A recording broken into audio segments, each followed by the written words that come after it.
Hi, today I will share with you who I think you shouldn't house sit for. I have 3 points to share with you, which I will put here so that you can skip in the video if there are any points that are not of your interest. So let's begin.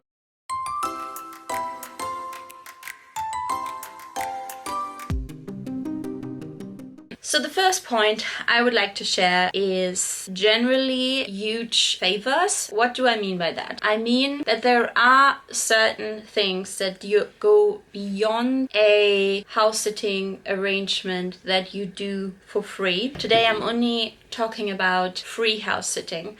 So when I talk about favors, I would like to give you a few examples. One example is sometimes there will be somebody advertising and they will say, I have a cat, but I don't have a cat flap, and I'd like you to open and close the door for my cat all day long.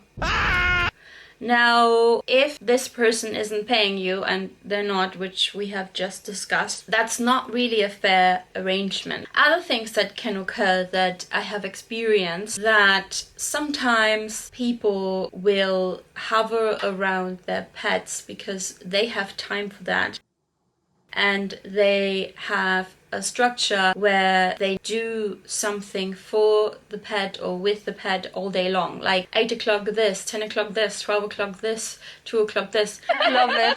I mean, it's obviously perfectly reasonable that there will be some structure, and some structure is very good. But since this is still an exchange where everybody should be happy, and again, you're not paid for this, you shouldn't have to do something that is equal to a full-time job, because this isn't one. Heavy. Another example, this one is a bit more tricky. Sometimes people would like to see you for an in-person interview, or they would like to, even though they've already selected you, they might want to see you beforehand to pick up the key or something like that. And if that happens on the same day as you're arriving anyway, let's say they just want you to come a few hours before or the night before, then that's not an issue because you were gonna go there anyway. But if you literally have to take a day out of your life and you have to travel there and you have to pay with your own money to travel there, then that doesn't fall into the category of fairness. So if it's up to you whether you say yes or no to these things, but in my personal opinion, I think if you have to travel to the destination that is not on your way and you have to give up your time and money, that's not a fair thing to ask. So that's my point one. If you have other example of this, please comment, because I'm always curious what other people have experienced.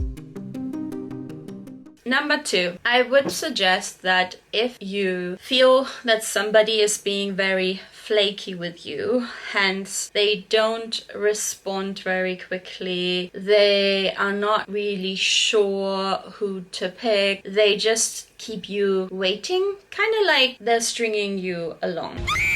This has happened to me not too long ago. Somebody messaged me that they were interested in booking me in as their house sitter, and then they suggested a date, and I thought everything was going well. But then every time we were meant to talk via video call, like an hour or 2 hours before, this person would cancel. And I can't remember how many times this happened, but I think that by the 3rd time, when this person wanted to reschedule for a 4th time, I just politely declined and said that I was no longer interested in house sitting for them. Herzlichen Glückwunsch. Because it could mean a few things. It could mean that they're talking to other people and you're not their first choice. Verarscht doch wen anders so. That's fair enough, but why can't you be honest about it? 2 could be that they're just a really busy person, or they're not really sure what is happening with their travel dates and things keep changing, but that's no good for you either, because that means that they might book you in the end, but maybe they will cancel your sit at the last minute and then you have to reorganize yourself. So I would not to house sit for somebody like that. My third piece of advice is if you speak to somebody who wants to hire you as a sitter or potentially hire you as a sitter and they tell you things that put you off or you get a bad gut feeling. And I'm going to share an example from my life. I was fairly new to house sitting when this happened. I had an interview via the phone with somebody, and this person had about 7 house sitters before they got on a call with me. So they frequently had to travel for work and leave their cat with somebody. However, the 7 people this person hired, they didn't like any of these people. Oh, scheiße. None of them. And so that's not a good sign. When I heard that, when we got off the phone, I was just thinking about it. And to be honest, if it was today, it would be just a clear no. But because I was fairly new to house sitting, I was thinking about it. But what came to my mind quite quickly is that if this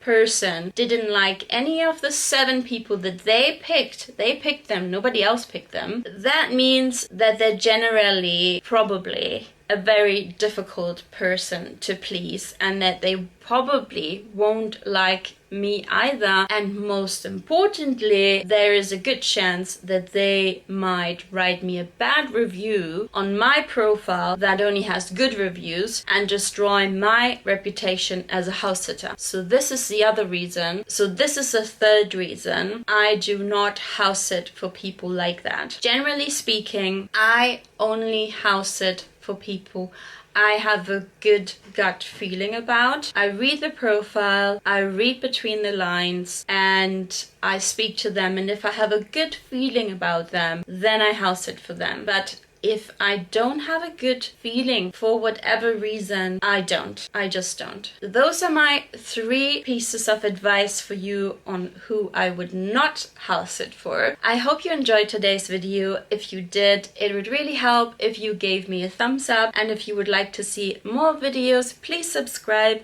And of course, if you have any more question about the house sitting topic, I would love to answer your questions in the comments below. Mwah! See you next time.